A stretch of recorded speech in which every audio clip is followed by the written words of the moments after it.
Rádio Bom Jesus AM apresenta Ponto Facultativo, com o professor Wagner Fontinelli Pessoa.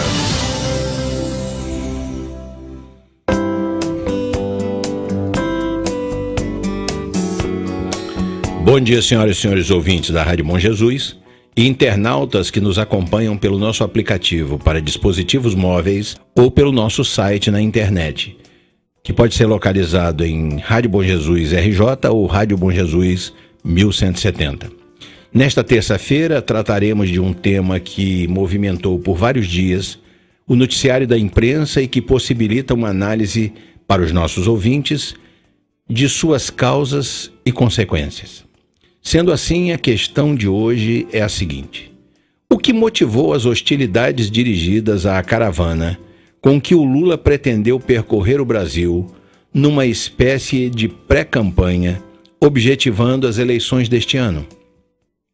Este é o nosso assunto para hoje. E no comando do Show da Manhã, assim como na retaguarda técnica deste programa, está o parceiro e amigo Alexander Sullivan. Antes, porém, de abordar o tema selecionado para esta edição, quero registrar a presença aqui no estúdio de entrevistas da Rádio Bom Jesus do artista plástico, pintor e fotógrafo de arte, o meu amigo Julian Boechat. E o Julian veio até aqui para nos falar de um evento que está organizando aqui na cidade, mas com alcance em várias outras, a Expo Comics, que terá lugar em Bom Jesus do Itabapuana no próximo domingo, dia 8 de abril de 2018. Vamos a algumas informações preliminares acerca desse importante trabalho em prol da cultura local e regional. A cidade de Bom Jesus do Itabapuana, no noroeste fluminense, receberá neste domingo, dia 8 de abril de 2018, a Expo Comics, ou a segunda edição da Expo Comics, né, das 11 horas às 21 horas, das 11 às 21 horas, né, cujo foco é a divulgação de quadrinhos, animações japonesas e games. Os ingressos custam R$10. A Expo Comics será realizada no cinema, que fica ali na Praça Governador Portela, no centro da cidade, e vai contar com oficina de desenhos, lojas de quadrinhos, exibição de animações, shows, palestras, karaokê e concurso de cosplay. Vamos já falar sobre isso aqui. O evento é organizado pelas estudantes Maria Carolina Dias e Letícia Machado e coordenado também pelo fotógrafo Julian Boechat, que é o meu amigo, que se encontra aqui presente, né, ao estúdio da Rádio Bom Jesus. Segundo a organização do evento, ela é importante por reunir os fãs da cultura pop no interior, né, além de levar informações novas a quem não tem acesso a elas. Geralmente, esses eventos ligados à cultura geek estão concentrados nas grandes capitais, tornando difícil o acesso às cidades de interior. Fazer um evento desse porte em nossa cidade ajuda não só essas pessoas que estão um pouco mais isoladas, culturalmente falando, como também convida o público que não tem muita familiaridade com essa cultura a conhecer mais sobre ela, além de ser um fenômeno da cultura pop e leitura. Algumas explicações, meu caro Julian Boechat. Bom dia para você, em primeiro lugar. Bom dia a todos aí, ouvintes, e bom dia à Rádio Bom Jesus. É sempre um prazer estar aqui com meu amigo Wagner. Que bom. Olha aqui uma coisa. Primeira coisa, eu queria que esclarecesse. Primeiro, vamos entender o que se chama de cosplay. Vai haver concurso de cosplay. O que é cosplay? Exatamente. As pessoas se vestem, se fantasiam, né? A fantasia do super-herói que ela mais gosta. Coisa de nerd, né? O evento é nerd. O evento é nerd, né? Esqueci de frisar isso aí. E eles ficam lá mesmo se gladiando. Eu tô melhor que você, tô vestido melhor. Vai de Capitão América, vai de Homem-Aranha, vai de...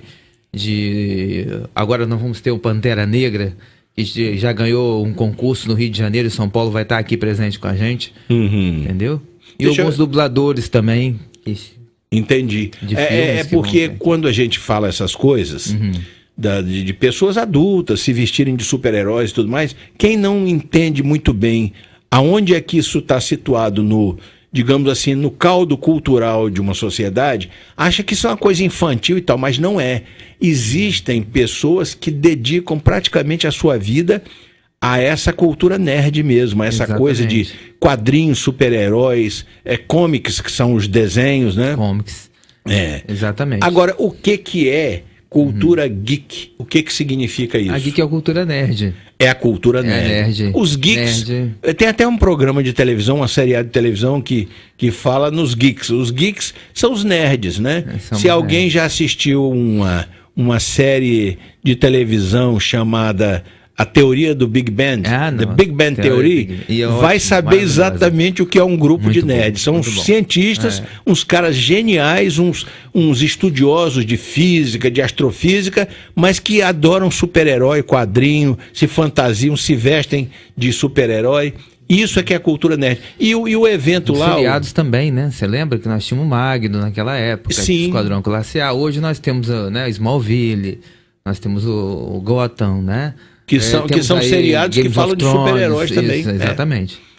O próprio Hulk, né? O Hulk é um seriado. É um seriado também que é nerd também. Exatamente. O que é o nerd? O nerd é uma pessoa dotada de muita inteligência, mas que volta, vamos dizer assim, a sua preferência para lazer nessas coisas, quadrinhos, super-heróis e tudo mais. Isso é um segmento da cultura pop. Cultura pop é cultura popular, né? A cultura é um segmento bastante importante da cultura pop. É interessante que as pessoas se abrem mais depois disso. Eu passando um dia desse aqui na rua, um cara me falou, olha, eu adoro, já um quarentão como eu também, né? Olha, eu adoro o Tex. Quem não lembra do Tex, né? Daquelas revistinhas em quadrinhos, preto e branca, do Tex americanizado. Depois aqueles livros de bolso. Então isso tudo é cultura nerd. Tinha uma revista também que é muito procurada e muito curtida pelos nerds, que era o Mad. Mad, uma televisão. É uma comédia. É uma comédia. Satirizava tudo. É uma sátira. Aquilo ali é uma sátira com fatos da política, do dia a dia nos Estados Unidos. Ano passado eu recebi o Pasquim aqui, né? O pessoal do Pasquim veio dos antigas, né? Que continua. Esse ano eu estou esperando mais gente assim da área de desenho, dos caricaturas. Essas coisas também vão acontecer ao vivo para todo mundo ver. Muito bem, para a gente poder fechar isso aqui, eu queria perguntar 2 ou 3 coisinhas rápidas ao Julián a respeito desse evento, que é a Expo Comics, né? Primeiro, as atividades previstas para esse evento já foram descritas agora. Agora, quem são e de onde virão os participantes da Expo Comics? A maioria vem de Friburgo, de Teresópolis, do Rio, São Paulo e Campos. São desenhistas, ilustradores. Vem o maior ilustrador do estado do Rio, vem ficar com a gente também aqui, que é o Pablo Malafaia, que está atualmente residindo em Campos. Ele já ganhou vários prêmios. Ele vem fazer ao vivo alguns desenhos para o pessoal também, para a galera que curte ele no Facebook e no Instagram. E a gente vai ter alguns desenhistas que já fizeram alguns trabalhos para Marvel e para DC Comics também. A Marvel é uma espécie de referência. A Marvel é uma espécie de referência para quem gosta exatamente disso, para quem gosta de comics, de desenhos e tal. Muito bem, o local onde será desenvolvido esse projeto é no Cinemais, que fica ali na Praça Governador Portela, né? Todo mundo aqui... Ao lado do antigo cinema. Ao lado do antigo cinema, ali que fica atrás do restaurante. Isso. Muito bem. O horário programado já foi dito que é de 11 da manhã às 21. Abriremos os portões às 11. Às 11, muito bem. O pagamento, quanto é que vai custar o ingresso para entrar nesse evento? O ingresso é R$10. Ele já está sendo vendido na banca de revista, perto da Ampla, da antiga Ampla, né? E está sendo vendido pelo Alessandro também, que a galera do Facebook já sabe quem é o Alessandro, que eu sempre falo dele.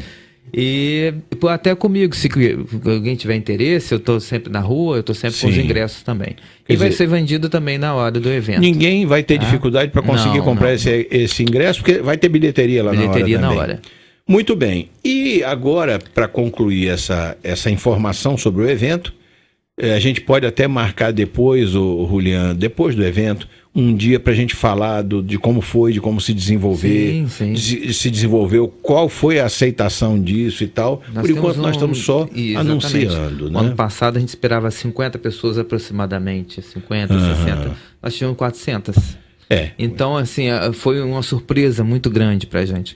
E com a força do G1, da Globo, também divulgando para a gente, vocês aqui na rádio, eu vou esperar mais de que 400. Isso também está sendo divulgado, esse informe que eu li aqui agora há pouco para os ouvintes, ele é do G1, da Globo. Exatamente. Significa que isso está sendo bem divulgado. E para concluir, é o seguinte, existe alguma espécie de patrocínio para essa bela iniciativa? Ou seja, a organização do evento recebeu ou receberá alguma ajuda oficial ou privada para esse evento? Não, nenhuma.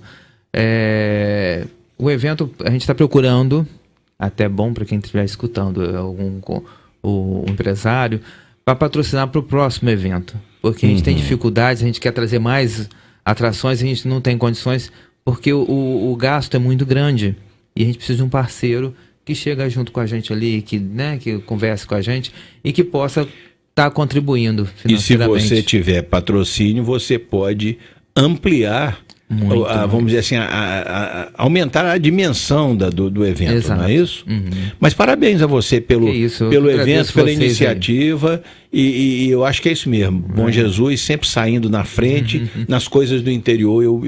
Eu fico muito feliz quando eu vejo as coisas acontecendo aqui em Bom Jesus. Parabéns e muito sucesso. Obrigado, Wagner. Bom, vamos agora ao tema anunciado para a nossa conversa desta manhã, que é o retumbante fracasso da caravana com que o presidente Lula pretendia percorrer o Brasil, mas acabou sendo interrompido prematuramente.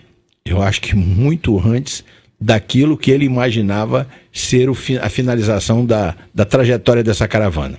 Ele e a equipe que organizou isso. Oscilando entre as possibilidades de ser ou não ser impugnada a sua candidatura ao cargo máximo da República, da presidência, o cargo máximo da República em 2018, que é a presidência, o ex-presidente Lula fez aquilo que costuma fazer diante de algum obstáculo em seu caminho, que aliás anda cheio de obstáculos ultimamente. Antecipou-se aos fatos e iniciou uma caminhada com que pretendia percorrer o país de norte a sul, ou melhor, de sul a norte, para mobilizar sua militância e tornar politicamente mais difícil a impugnação de sua candidatura pelo Tribunal Superior Eleitoral, o TSE, que terá de decidir em breve acerca deste assunto.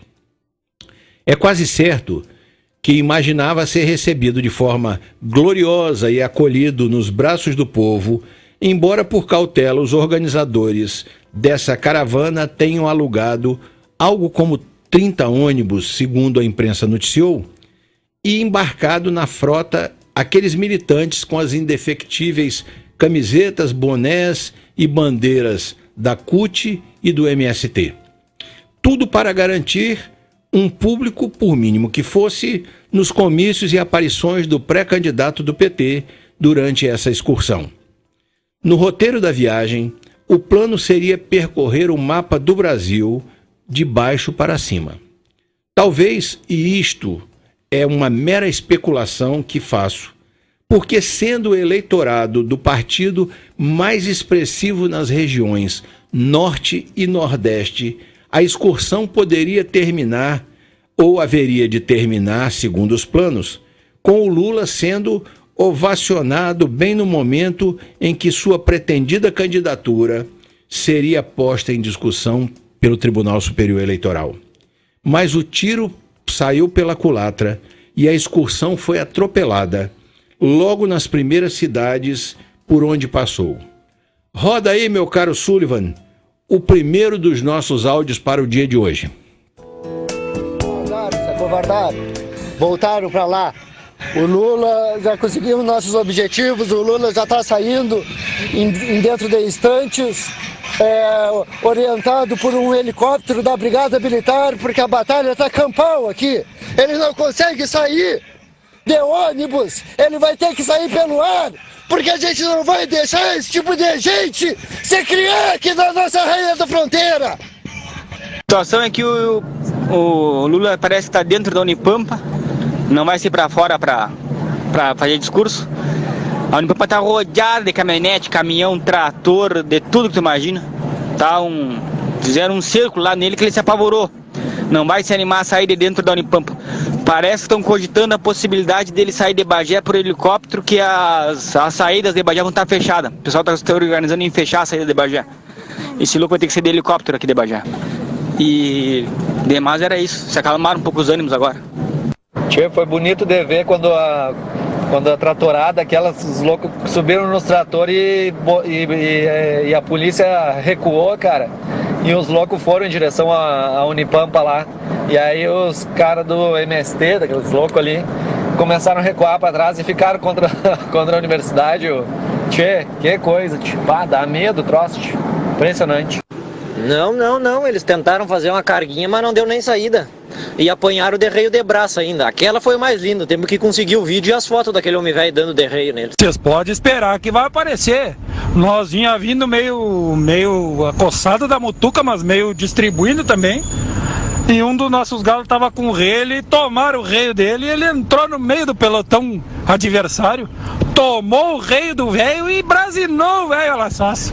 Olha, coisa muito linda. Esse em Bagé não fizeram, eu sei que botaram o lepecide dentro da orelha de um comunista, mas relhaço nós ganhamos deles. Foi lindo, gurizada, foi lindo. Bueno, gurizada, os que tiveram presente, muito obrigado. Trancamos o pé com essa vagabundão, mas cagamos eles a pau, ainda deu umas bofetadas uns, coice em outros. Não frouxamos. Foi lindo, gurizada, foi lindo. Parabéns a todos que estiveram aqui. Um abraço. Eu não consigo ouvir esse áudio sem rir, não pela situação em si, mas pela maneira como os gaúchos descrevem o conflito que aconteceu. Aqui nesses primeiros áudios, que houve aqui uma montagem de alguns áudios, de algumas informações passadas por alguns deles, nós estamos vendo o que aconteceu em Bagé e Santa Maria. São as duas cidades, vamos dizer, às quais se referem esses áudios que nós acabamos de ouvir. E como nós acabamos de ouvir, a estreia da caravana organizada para glorificar o pré-candidato Lula foi um desastre. Esses áudios em sequência, eles são de lá, de Bagé e Santa Maria. Mas essas manifestações em oposição à presença e pré-campanha do Lula não se limitaram aos gaúchos. Em Santa Catarina e no Paraná, mesmo com a presença da Gleisi Hoffmann, que é uma senadora pelo Paraná, e da Maria do Rosário, que é uma deputada pelo Rio Grande do Sul, né? O repúdio à presença do ex-presidente e de sua caravana não foi menor.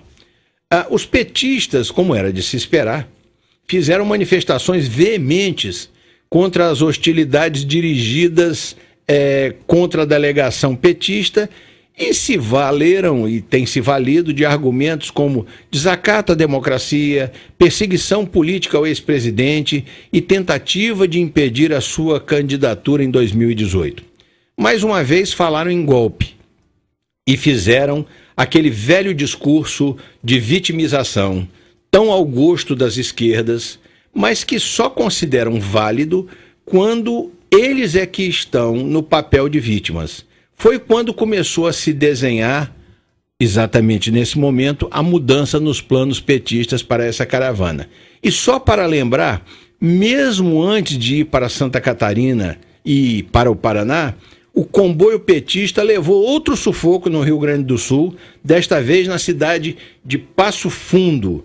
Roda o áudio aí, por favor, meu prezado Sullivan. Galera, em primeira mão aí, ó, tá sendo noticiado no rádio, nesse momento aqui, 5h15 da tarde, que o Lula não vai conseguir botar os pés em Passo Fundo. Já abortou a missão, tá indo direto lá para São Leopoldo, já com atraso.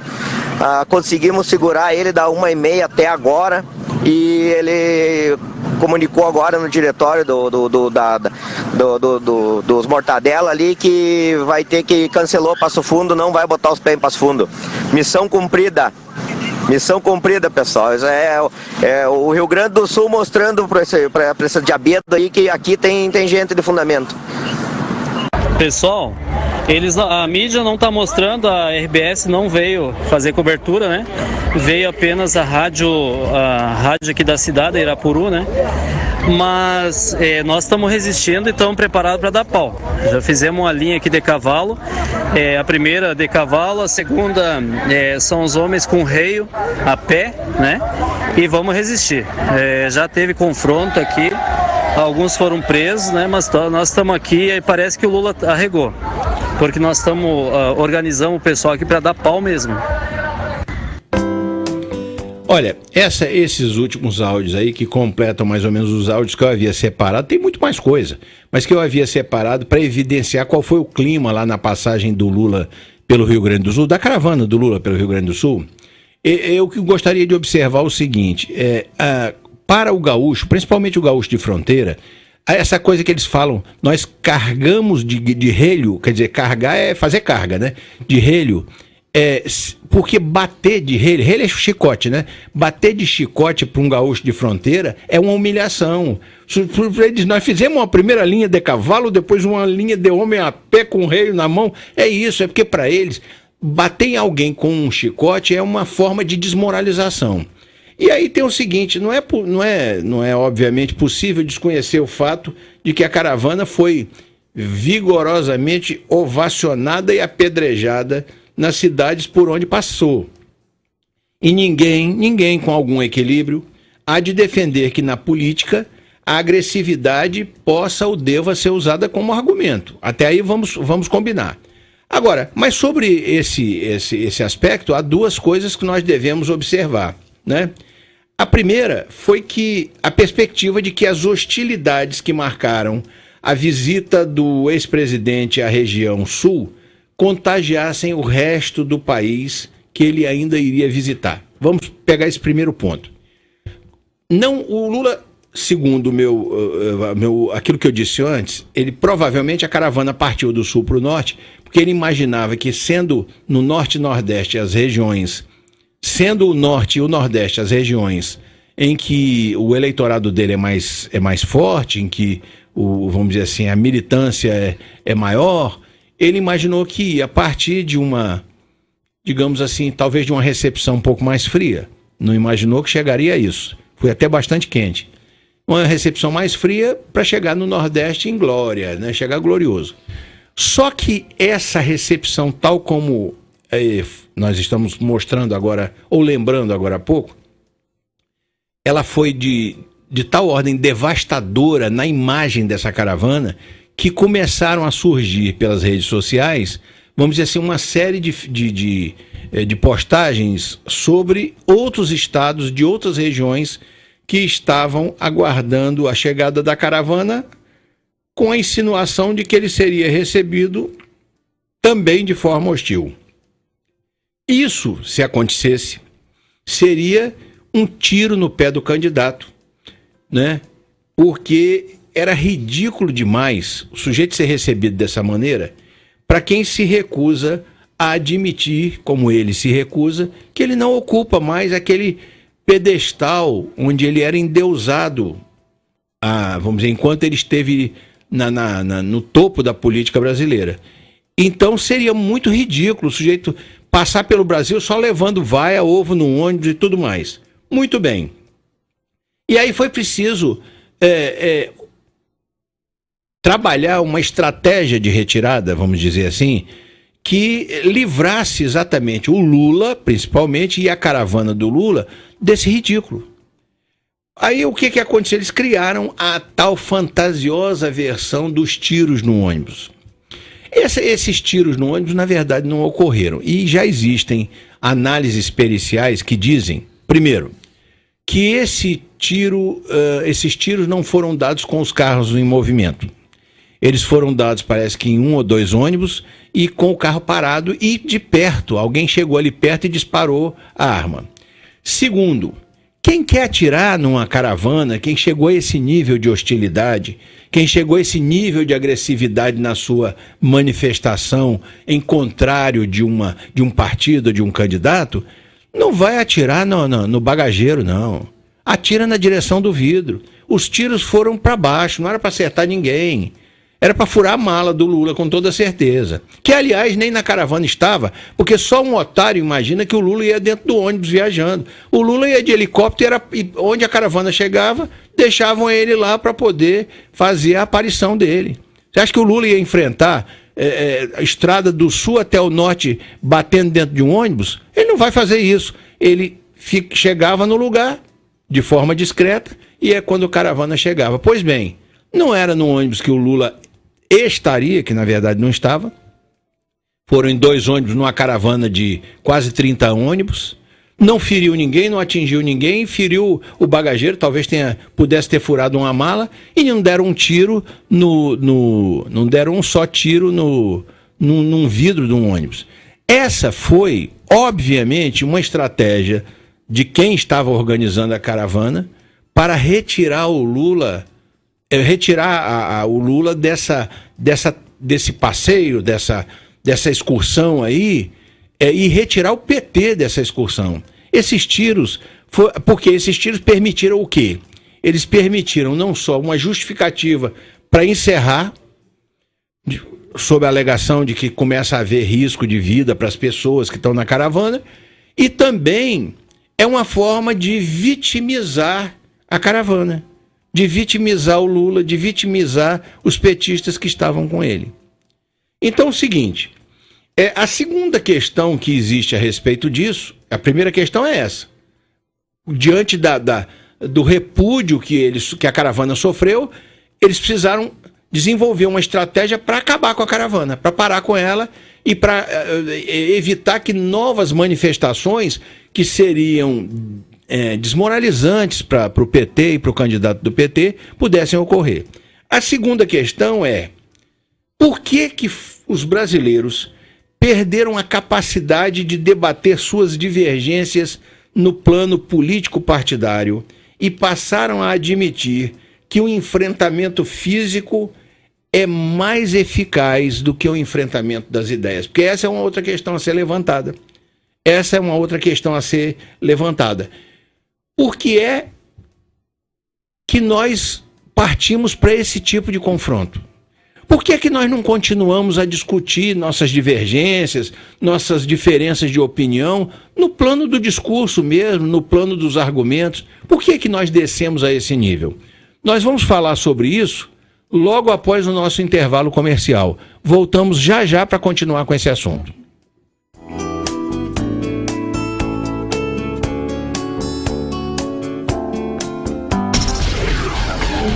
A Rádio Bom Jesus AM está apresentando Ponto Facultativo, com o professor Wagner Fontinelli Pessoa. Voltamos a apresentar Ponto Facultativo, com o professor Wagner Fontinelli Pessoa.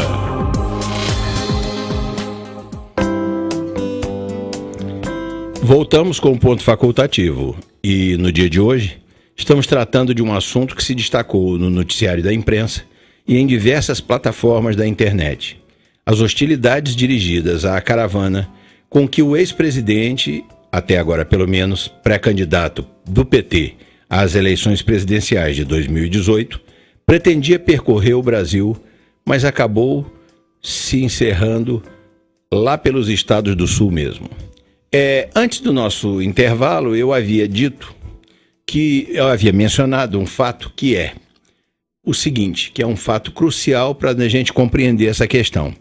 Por que é que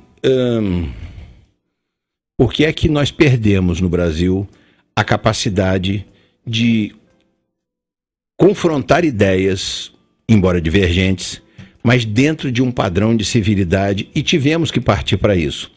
Aí, segundo as alegações da militância petista, dos parlamentares do PT e do próprio Lula, é porque a direita está querendo impedir que ele se candidate, que ele concorra à eleição de 2018 para presidente, é golpe, é isso, é aquilo outro. Quer dizer, eles se vitimizam e dizem isso.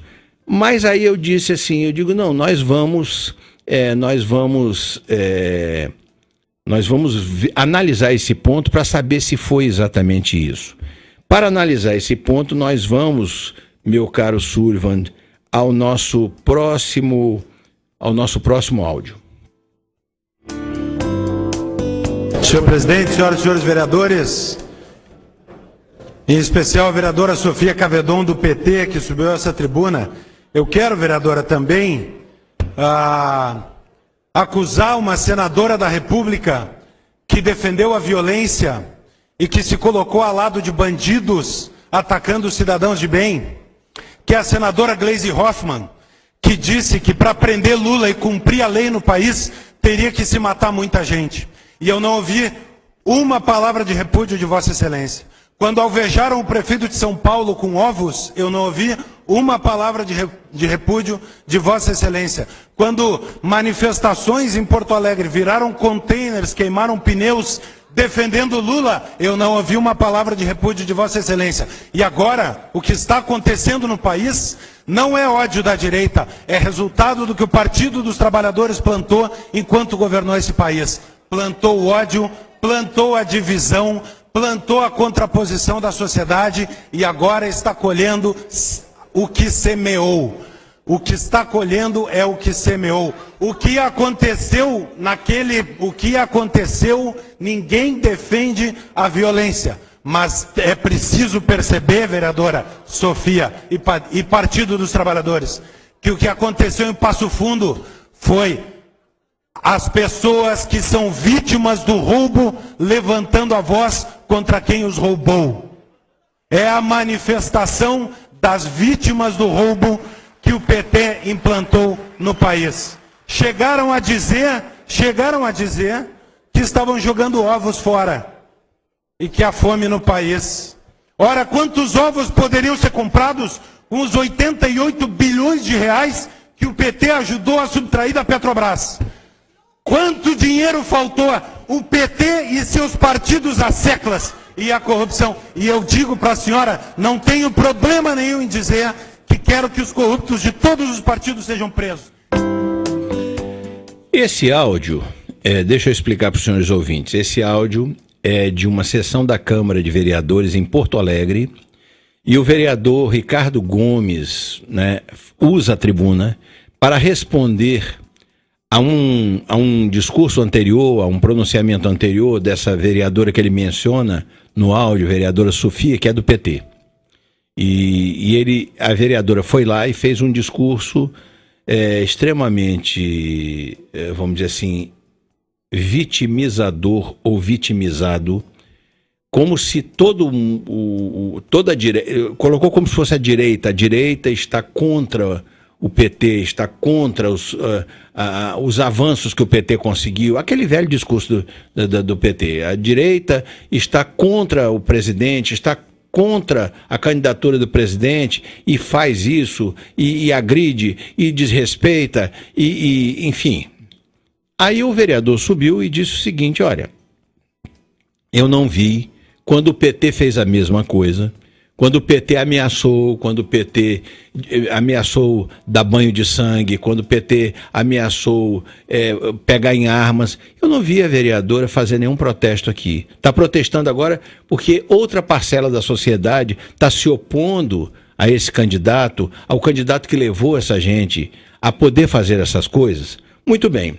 De certa forma, né, o vereador Ricardo Gomes, ele resume a questão com argumentos que acabarão deixando os petistas sem resposta quando reclamam das hostilidades dirigidas ao Lula pelos gaúchos, a caravana do Lula pelos gaúchos e catarinenses e paranaenses.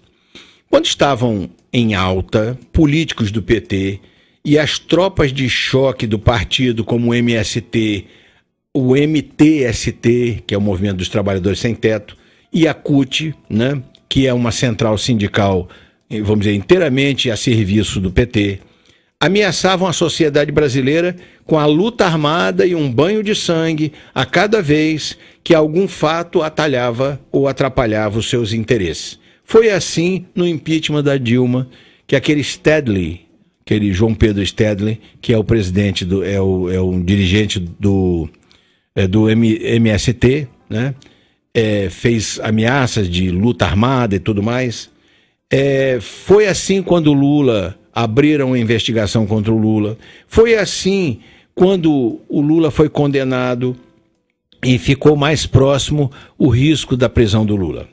Um marginal, esse que eu disse agora há pouco, João Pedro Stedley, que é líder do MST, ele é economista, ele nunca plantou 1 metro de terra, mas está lá como líder do MST e mora numa mansão, que já foi inclusive trazida, vamos dizer assim, às redes sociais, fotos dessa mansão e tal. Muito bem. Ele berrava na época da possibilidade do impeachment da Dilma, ele berrava lá do microfone de um evento qualquer que houve. Eles que não se atrevam, eles que não se atrevam. Quer dizer, o que é muito engraçado, né, é o seguinte, é que quando o PT era oposição, o PT pediu o impeachment do Sarney, pediu o impeachment do Collor, pediu o impeachment do Itamar Franco, pediu o impeachment do Fernando Henrique, pediu o impeachment de todos os presidentes. E aí era normal, é isso mesmo, é o exercício da cidadania. E agora, quando chega na vez deles próprios, que há um impeachment, é golpe. Muito bem. Esse mesmo Stedley, ele disse para quem quisesse ouvir que se o Lula fosse preso, abre aspas, o exército do MST iria para as ruas.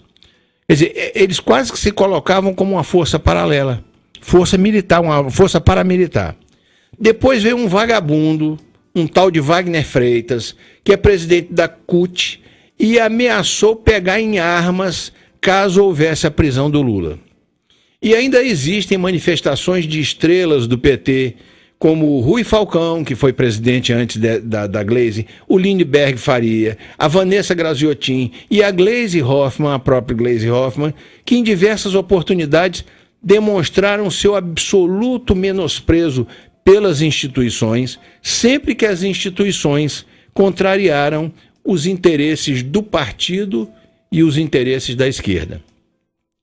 É disso que se trata o nosso próximo áudio, em que o deputado estadual pelo Rio Grande do Sul, Sérgio Turra, né, descasca uma colega de Assembleia Legislativa, a deputada Estela Faria. Vamos ao nosso último áudio de hoje, por favor, Sullivan. Efetivamente, eu achei que hoje aqui o PT, através da sua liderança, teria a hombridade de não trazer esse assunto aqui, desta trágica caravana do Lula, que arrogantemente está desfilando a sua impunidade pelo estado do Rio Grande do Sul. E mais do que isso, com a falta de sensibilidade e de noção da realidade, de compreender que o estado do Rio Grande do Sul repeliu isso. Um estado honrado, um estado digno, que não quer isso para si. Aonde estava a deputada Estela, Vossa Excelência que fala em milícia? Aonde a senhora estava quando o Stedley lhe falou que se Lula fosse preso, o exército do MST ia para as ruas? Aonde a senhora estava quando a senadora Gleisi Hoffmann, da mesma maneira, disse que teria mortes, que iriam para a rua se Lula fosse preso? Aonde a senhora estava que não se manifestou quando o senador Lindbergh Farias pregou a desobediência civil? Aonde a senhora estava quando o MST, as mulheres da Via Campesina, tocaram fogo e acabaram com centros de pesquisa? Aonde a senhora estava defendendo a democracia? Não estava. Aonde a senhora estava quando por 2 vezes nesta legislatura impediram esse parlamento de funcionar? Aonde a senhora e o seu partido e a esquerda estavam quando ouviram o professor Mauro Iazzi, um líder comunista, dizer que para um conservador e um homem de direita seria necessário um bom paredão, uma boa espingarda, uma boa bala, uma boa pá e uma boa cova? A senhora estava onde? Em que mundo a senhora estava para vir acusar hoje? A reação que os gaúchos tiveram foi a de uma pessoa que veio aqui provocar, mexer com a honra dos nossos produtores rurais. Ou não é verdade? Pergunte ao deputado Mainardi, que é de Bagé, se os produtores rurais de Bagé são caloteiros, ao deputado Juliano Roso, que é de Passo Fundo, ao deputado Valdeci de Oliveira, que é de Santa Maria, se os produtores rurais são caloteiros, pois que foi isso que o Lula fez no estado do Rio Grande do Sul, provocou, veio semear a discórdia sim, e quem planta ventos, infelizmente, colhe tempestade, deputado Estela Farias. Olha, o deputado Sérgio Turra, que é do PP do Rio Grande do Sul e é deputado estadual, ele diz coisas aí que são, primeiro, contundentes e segundo, que são incontestáveis. Tudo isso que ele está dizendo é verdade. Todas as vezes que o PT ameaçou com a violência, ou até praticou violência, como houve casos em que o MST praticou violência, o PT nunca protestou contra isso. Parecia um procedimento aceitável e absolutamente normal. Agora, quando essa moeda vira, eles começam a alegar ataque à democracia, desobediência às leis, falta de respeito aos direitos e uma série de outras coisas. Na verdade, os petistas só costumam, e os esquerdistas de uma forma geral, só costumam reclamar pela desobediência às leis ou pelo desrespeito aos princípios democráticos quando isso atende aos seus interesses. Fora disso, nem democracia, nem lei e nem justiça. E tome truculência. Achincalhar políticos adversários pode, mas não os do partido, porque todas as vezes que alguém achincalha os políticos do partido, a começar pelo Lula, imediatamente isso é taxado como fascismo ou fascismo, né? Jogar ovo em políticos de outras agremiações, de outras colorações, pode. Como fizeram com o Dória, os petistas sapecaram o ovo do Dória. Essa história de jogar ovo é o quê? Eu falava agora há pouco, né, de que achava engraçado que no Rio Grande, principalmente na região de fronteira, eles consideravam que bater de chicote era uma coisa que humilhava a pessoa que apanhava. Essa história de jogar ovo é mais ou menos a mesma coisa. Jogar ovo e jogar tomate estragado é uma forma de depreciar, é uma forma de humilhar as pessoas. Tá bom, tiro e pedra é uma coisa mais grave, bem mais grave. Mas jogar ovos e sempre foi. Isso, o Lula não é o primeiro, não o Lula, que o Lula não levou. Eu vi até uma cena, vamos dizer assim, um pouco engraçada, embora a gente lamente que as coisas na política vão tomando esse rumo, mas o Lula tentando discursar num palanque e um segurança com um guarda-chuva porque o ovo comia lá de cima do prédio. Então é o seguinte, mas aí é uma forma de achincalhar mesmo. Ninguém quer matar, ninguém vai matar o outro jogando ovo, mas é uma forma de achincalhar. Pois bem, o Dória, há algum tempo, num determinado evento, ele levou ovo também, jogaram ovo nele também, o pessoal do PT. E aí ninguém do PT se levantou e disse, minha gente, não vamos fazer isso, não é assim que se discute política, não é assim que a gente questiona a opinião dos outros. Não, era normal, era bom, era divertido. Muito bem. Pedir impeachment, do Sarney para cá, como eu disse agora há pouco, o PT pediu impeachment de todos os presidentes. Mas na hora que se falou no impeachment da Dilma, com fundados motivos para isso, aí era golpe. Agora, estão falando em golpe essas hostilidades à caravana, como se fosse um golpe para que o Lula não possa ser candidato. O Lula será ou não será candidato, dependendo da decisão do TSE, de acordo com a decisão que o tribunal haverá de ter, não porque ele é do PT, da esquerda ou é da direita, mas é porque ele é criminoso. É porque ele está condenado já em segunda instância a 12 anos e um mês de prisão e que tem mais 3 ou 4 processos ou 5 processos caminhando no sentido de julgamento também. Né? Um deles está próximo do julgamento, que é aquele do sítio de Atibaia. Não é o fato de que politicamente as direitas estão se organizando. As direitas estão se organizando para condenar o Lula. O Lula está sendo condenado pela justiça. E aí não dá para você dizer que a justiça, nesse caso, ela é ela é da direita, porque a maioria dos ministros que estão lá, pelo menos no Supremo, são ministros nomeados pela Dilma ou pelo Lula.